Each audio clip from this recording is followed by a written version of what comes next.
Break के बाद भी आपका स्वागत है।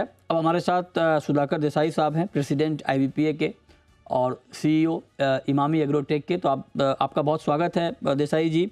और अभी हमने बहुत चर्चा की, हमने जो खबर दिखाई थी उस खबर पे मुहर लगी एडिबल ऑयल की स्टैंडर्ड पैकेजिंग को लेकर। आपके जितने भी इंडस्ट्री के फ्रेंड हैं, अलग अलग एसोसिएशन के, सब एकदम बहुत अच्छे से स्वागत कर रहे हैं इस फैसले का। आपका टेक क्या है, चूँकि आप भी एक बड़ा प्लेयर हैं एडिबल ऑयल मार्केट में। हेल्दी टेस्टी का ब्रांड जो आप यूज़ करते हैं वो देसाई जी उसी को लीड करते हैं और प्लस IBPA के प्रेसिडेंट भी हैं। आपको लगता है बहुत सही डिसीजन है और अच्छे से ये इम्प्लीमेंट हो जाएगा? Yes Mrityunjay ji, before that I want to comment कि जो आपने डिस्कस कर रहे थे currency, crude, gold and edible oil, कहीं ना कहीं all this markets are linked actually closely.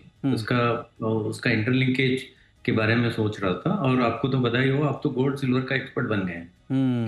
Okay, number one, I think we very much welcome this step of standard PACS.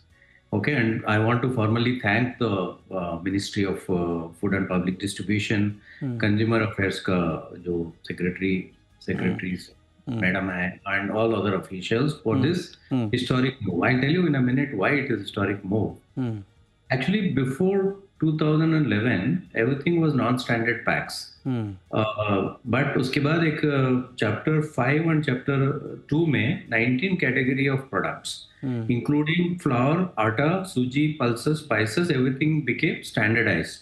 But then there was this thought process कि इसको standard करने की जरूरत नहीं है. So non-standard packaging का intention was clear from 2021 and eventually it was implemented in 2023.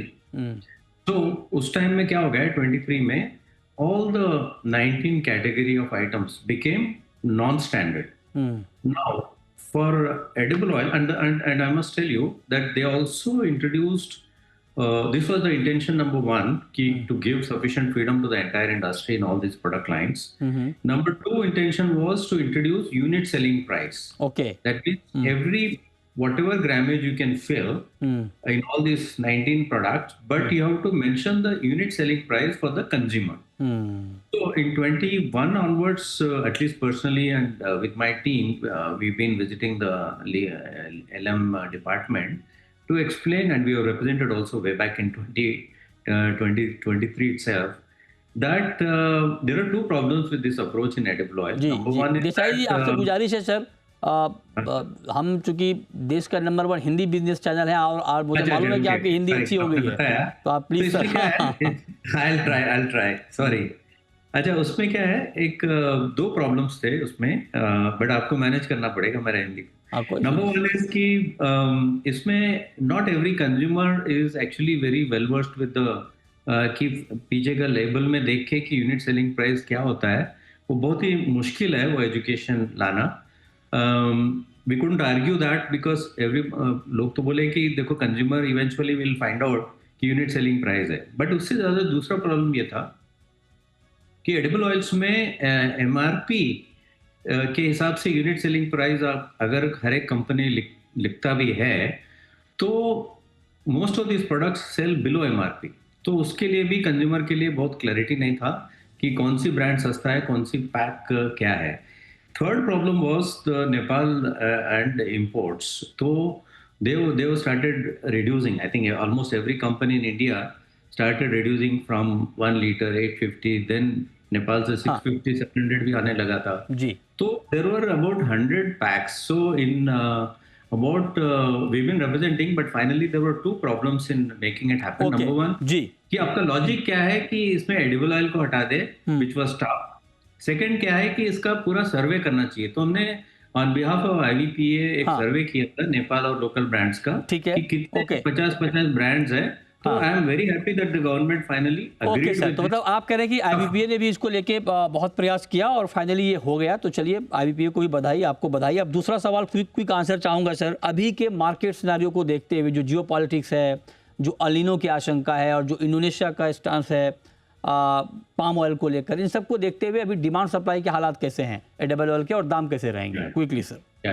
I'll complete the previous one. तो finally government को ये भी चाहिए था कि सारे एसोसिएशन मिलके एक ही प्रपोजल पे आ जाए.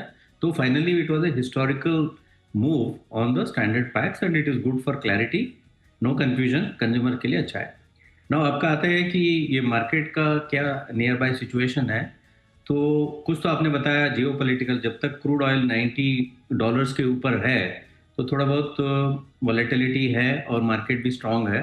4-5 फैक्टर्स है वेरी की राइट नाउ कि इंडोनेशिया का जो एक्सपोर्ट कैनलाइजेशन है वो पोस्टपोन हुआ है अभी फिलहाल के लिए, वो एक फैक्टर है.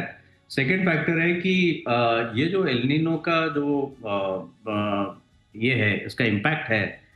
See it is very bad for Asia but it is good for South America crops and it was good for sun oil also. Sun oil का जो क्रॉप है इस बार 2 मिलियन टन ज़्यादा है, तो we expect sun oil prices to moderate.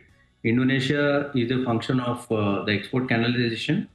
Soya में what is important key driver right now is that the biofuel mandates के एक lawsuit है इसके USA में against this mandate. So it is very difficult to assess कि सोया में क्या होने वाला है. Overall अपना वेदर मार्केट को देखना चाहिए. इधर इस वक्त market is stable, sideways, no major development right.